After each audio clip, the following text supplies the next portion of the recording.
2:45 to go, running clock here in the second half, 1st and 10 for McAndrew and company.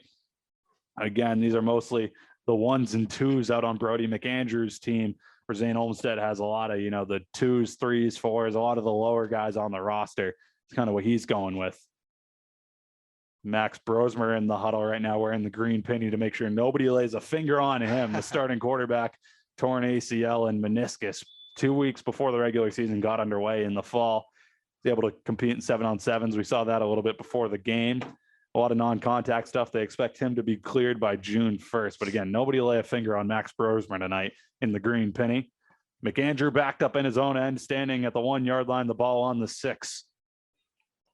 Pereira on his left hip, fakes the handoff, airs it out to the right, looking for Burt Griffin, connects with him down at about the 40-yard line. McAndrew to Burt Griffin. A great play by Griffin. I mean, really kind of an awkward, play with the way that his body was oriented, but a full turnaround, 180 degrees, kind of back at his left shoulder, goes up for the ball, falls on it, drops down, is able to keep possession of it.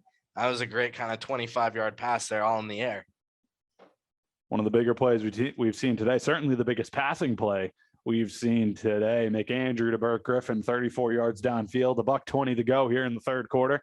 That about doubled McAndrew, his passing total. He's up to 63 yards now, so over doubled it. Briscoe on the near side. They fake the handoff.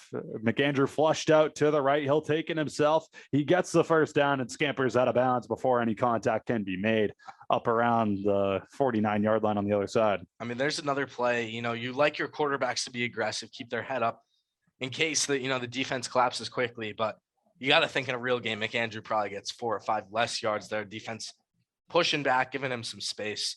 But a nice play overall to really recognize what was going on in the secondary there and step up with it. McAndrew didn't quite get the first down, 2nd and 1 on the 49. I had him on the opposite 49. Nonetheless, right hash mark right about midfield. Sean Coyne on the near side lined up with Burt Griffin. Charles Briscoe split out to the right. Hand off to Kavanaugh in the back. Dylan Lobby split out to the right. Cuts it back inside down to the 25. Boulders a man down to the 16. Rumbles Dylan Lobby. Oh, man. Dylan Lobby break a few tackles. Get all the way down to the 16-yard line. Man, I was kind of surprised to see him out there, too. I thought he was probably done for the night. I saw the 2 on his jersey. I thought it was Dom Kavanaugh because Rick Santos told me the other day, maybe a quarter for Dylan Lobby, and we've seen him deep into he's played through 3 quarters at this point. Yeah, I mean, I'm not a coach on the team, so I'm not looking at probably for the best. Probably, actually, I can guarantee you it's certainly for the best.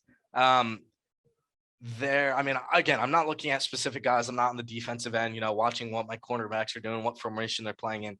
But up here, Lobby's fun to watch, and I'm happy that they kept him in here. And he certainly is putting on a show and making defenders miss. I mean, bulldozed a couple of the defenders there in blue and, rushes up. I believe that was probably close to a 25, 30-yard gain or so. Dynamic player for sure. You see on the near sideline, number 42, Isaac Seed, set to be the second running back in that room. Last year, he had 10 games played. He had a touchdown against Richmond where he had 9 rushes, 75 yards. That was kind of his breakout game when a lot of the running backs caught the injury bug. Santos said he has elite vision, speed, first cut ability. So they like what they got in Isaac Seed to fill that role of Carlos Washington Jr., who entered the transfer portal. As Team Wild will have this one on the 17, 1st and 10 after the big rumble by Dylan Lobby. It's Brody McAndrew in the backfield. Lobby to his right, trips left, looks for it, goes deep. That's going to be Sean Coyne. Couldn't quite get to the ball. Man, that was a nice route by Coyne. Kind of jets out to his right and then cuts left right when he hits the goal line and was targeting the back of the end zone. And, McAndrew was looking for him. The ball was not a great ball. It actually, was barely out of bounds. So not really that catchable, but a really, really nice route there. Sean Coyne was headed for the back left pylon. McAndrew just led him a little too far on. I'm happy to see these quarterbacks finally airing this ball out as we've got McAndrew under center, which has, again, become a rarity today. Lobby deep in the backfield, trips right, motion to the left. It's Burt Griffin, an errant handoff to Dylan Lobby. And not an easy exchange there for the quarterback running back. but he'll pick up about 2 yards on that one. Little bit of miscommunication there. I mean, at least it wasn't fumbled. We haven't seen any turnovers today yet, but a couple of yards picked up there. And, you know, we're also already almost a quarter of the way through the fourth quarter now. I mean, I don't know if you saw, but when that third quarter ended, there was 2 minutes on the scoreboard for a break, and they took about 15 seconds, stopped it, and then put up the 8 minutes. So flying through this one. We promised you 8:10. We might get you out of here 8:09. We got 6:38 to go. Clock is on the move, and so is Brody McAndrew in the offense there at the 15 after a pickup of 2 from Dylan Lobby, who stands to the right of McAndrew in shotgun, trips right, double to the left, tries to air it out back of the end zone once again, and the receiver just couldn't get his head turned around fast enough. That was Cam Peach. Well, kind of a similar route there for Peach.